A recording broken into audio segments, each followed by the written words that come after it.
Okay, welcome to Slip Boss. So this will be your slip grids view that you see when you first log in. This is where you would create your marina, basically. So you can create the different bays in your marina. Maybe you can create it all in one slip, or you might want to make multiple slips. Here we have the main bay. I could add another slip if I wanted to, another slip grid that would allow me to create another bay if I wanted to, if you have a large marina. For our demo purposes here, we'll go into this main bay.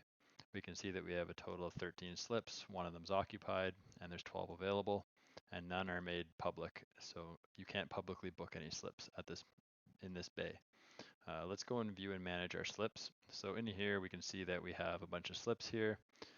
Kim is assigned to A1, and we can go down here and see some details on that slip and on Kim, the current owner of that slip. We can also see Kim's absent URL here. So Kim gets this unique absence URL where she can mark herself away if she's going to be traveling for an extended period of time. And this will actually allow you to see that the slip is available during that time period, and it will allow it to be publicly booked during that time if you make the slip public. So if we take a look at what that looks like, that URL will open up this page. You could add this to like a QR code or something for Kim to easily scan when she's leaving or returning.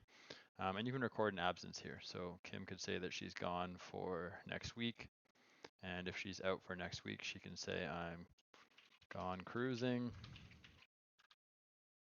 And then she can record that. And that will keep records so that the marina owners know that they could rent out that slip while Kim is away.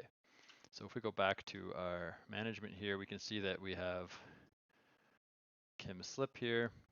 And we can go over and see that there's currently, she's gone cruising. We could also add in time here if she lets us know that she's leaving and she doesn't add it herself. Now, if we make this slip also publicly bookable, so we'll enable public booking for it, that will mean that during this time of absence, someone could book this slip. So if we go back here to our main slip grid view, there's a little share URL here, or even from inside here, there's this share public URL button over here. If I copy that public URL, I can go over, and this could be a URL that you share on your website or embed on your website, or have a QR code for a visitor to scan when they come in at your main dock. And this will basically allow them to see what's available. So currently none of these slips are available for public booking except Kim's, and Kim's has some temporary availability here. So you can see that you could actually book this for a temporary time period. Now we could also go in here and we could make another slip available. So we could say, let's make A2 available for public booking. So I'll go over here, enable public booking. Now you'll notice when we enable public booking, there's a rate per foot per day that we need to put on the slip. So let's just put $2 a foot per day, update that slip. And I think I actually forgot to give Kim's a rate. So let's go over there, give Kim's a rate. Maybe we'll say $3 a day for Kim's. And now they have that rate for public booking. So if we go back over here, your public booking URL here, you can see that Kim's can be rented out at $3 a foot per day, but only in the time period that she's gone. So someone can only book that out while she's gone. And it warns them that this is a temporary booking. They can only book during that period. They can fill out their information, the size of their boat, and then it will automatically charge them the correct amount. Or they could rent out this slip for as long as they want, or you could put a cap on like the longest amount of time someone could stay. But they can see here, they can select however long they want to stay in that slip. These could be like your public slips that you frequently rent out. And then they fill out their information again and it charges them accordingly. They can easily see the depth that's available at that slip. They can see the size of boat that it can support. So here's 30-foot boat can fit in this slip. So yeah, very easy for someone to book and see what slips are available at your marina. Now, if we go back to our dashboard here, you can see that we have some owners here. So you can add in all the members at your marina or your club, and you can associate them with slips. So we have Bob here. He doesn't have a slip currently associated with him. We can see that he has a Breezy Easy is the name of his boat. It's a Hunter Legend 35. But we have a problem here, so I can't really give Bob a slip at the moment because we don't have any slips created for 35-foot boats. So let's go and fix up our marina here. We just built some new slips, we'll say. And I'm going to draw some slips. So you can draw right on the grid here. And we draw a slip. And we say, let's just call this C1. and we'll say it has 7-foot depth in this area, and it's good for up to, let's say, 40-foot boat.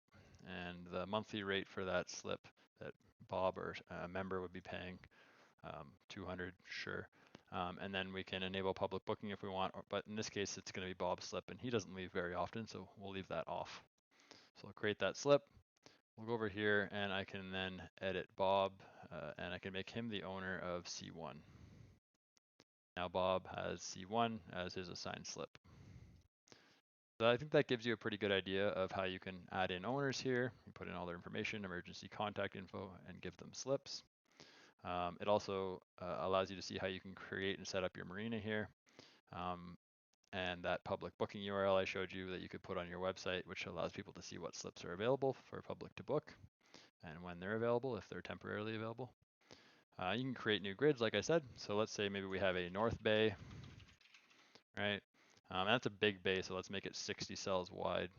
Oops, 60 cells wide for the north bay. We'll create that grid. And then if we go over to view that, we got a nice wide bay here that we can draw slips in. We can draw docks in. And we can draw water inside of it just to sort of diagram out the setup of our bay.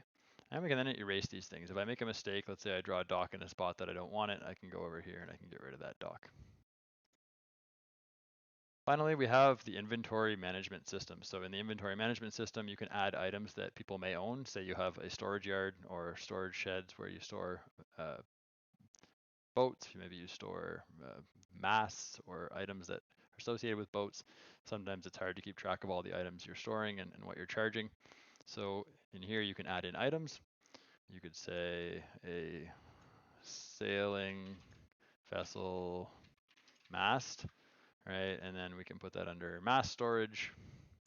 And we'll say that's in mast rack A, right? And the condition of it, just so that we know when it was put away, it was in excellent condition. Is it property of the marinas or is it associated to someone? So we'll say it's Bob's mast, stored for the winter. Put some notes on it. Then you can add that item into inventory. You can easily search your inventory, search for my high field tender here that I have, the sailing vessel mast, right? So you can search through your inventory, or you can just filter by the specific categories. So if we have mast storage, right, or supplies, nothing under supplies, but you get the idea. You can add items into inventory here, keep track of who you're storing them for, and how many things each person has stored at your marina. Finally, we have analytics. So you can see how many slips you have, the occupancy rate, how much you're making off those slips, how many owners you have owning slips, and a bunch of stuff about inventory, slip statuses, people absent, just to give you a good overview of the current status of your marina. And then finally, we have our settings over here. You can upgrade if you need to be able to create more slips to our Pro plan. You can also have custom branding, so you can change the colors and look and feel, add your own logo into this dashboard. And then finally, just some settings that you would need to set up if you want to allow people to publicly book your slips, just so that you can get paid. This will set up your bank account information so that we can deposit that money that we collect for you into your bank account. Yeah, that's a overview of SlipBoss.